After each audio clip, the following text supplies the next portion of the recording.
ناظرین، انصاف کرنا یہ آسان نہیں ہوتا، اور جب لوگوں کی مکاریاں بڑھ جائیں، لوگوں کی چالیں بڑھ جائیں، تو پھر جج صاحبان کو بھی انصاف کرنا بڑا ڈیفیکلٹ ہو جاتا ہے۔ اور آج کل کا دور تو آپ کے سامنے ہے، مگر یہ مکاریاں چالاکیاں اب سے نہیں، برسوں سے اور صدیوں سے جاری ہے۔ مولا علی شیر خدا کرم اللہ تعالی وجہ الکریم کی کیا شان ہے، اللہ نے کیسا علم عطا فرمایا، کیسی ذہانت عطا فرمائی۔ آپ بعض اوقات ایسے فیصلے فرماتے تھے کہ عقلیں حیران ہو جاتی تھی۔ بڑے بڑے لوگ جب کسی فیصلے پر نہیں پہنچتے تھے تو باب المدینۃ العلم کے پاس جاتے تھے۔ اب وہی تو ہے نا جس کے بارے میں نبی پاک فرماتے کہ میں علم کا شہر ہوں اور علی اس کا دروازہ ہے۔ سبحان اللہ، اللہ نے کیا فراست عطا فرمائی۔ ایک بڑا دلچسپ واقعہ اور ایک ایسا فیصلہ مولا علی کا کہ جب بھی پڑھتے ایمان تازہ ہو جاتا ہے۔ ماجرا یہ تھا کہ دو دوست تھے، کہیں ٹریول پر جا رہے تھے، تو ایک خاتون کے پاس وہ آئے اور انہوں نے 100 دینار یعنی 100 سونے کی اشرفیاں ان خاتون کے پاس امانتاً رکھوائیں۔ ایک شرط یہ رکھی کہ جب تک ہم دونوں آپ کے پاس نہ آئیں تو آپ نے یہ کسی کو نہیں دینا ہے، ہم جب دونوں آپ کے پاس آئیں تو آپ نے ہمیں یہ امانت دینی ہے۔ اس خاتون نے وہ امانت رکھ لی۔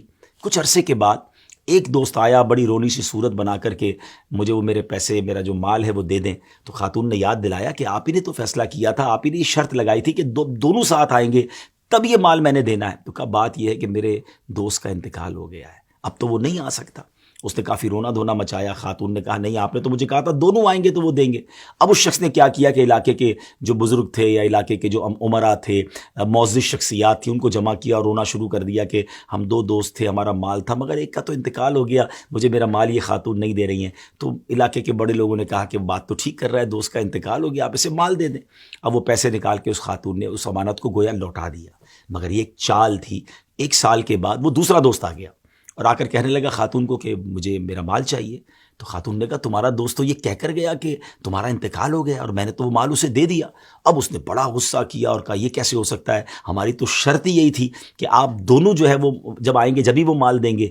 اب علاقے کے لوگ بھی پریشان ہو گئے کہ اس کا ڈیسیشن کیا کریں، اس کا فیصلہ کیا کریں، کیونکہ یہ تو اس عورت پر یعنی ایک طرح سے کلیم کھڑا ہو گیا کہ آپ نے میری اجازت کے بغیر میرا مال دوسرے کو کیسے دے دیا۔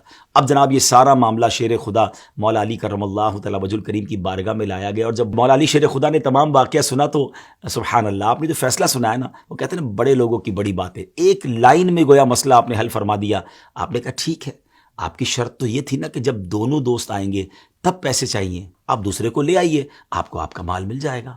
سبحان اللہ، جیسے یہ جواب دیا تو وہ خاتون بھی خوش ہو گئی، علاقے کے لوگ بھی سمجھ گئے کہ اگر دوسرا دوست پہلے مال لے کر جا چکا ہے اور یہ والا دوست اسے لے کر آ جائے گا تو مال تو اسی کے پاس ہے، معاملہ سارٹ آؤٹ ہو جائے گا۔ تو سبحان اللہ، وہ بھی چلا گیا اور وہ عورت جو ہے وہ بڑے نقصان سے بچ گئی۔ تو کیا بات ہے، مولا علی شیر خدا کرم اللہ تعالی وجہ الکریم کی اللہ ان کی برکتیں ہم سب کو نصیب فرمائے۔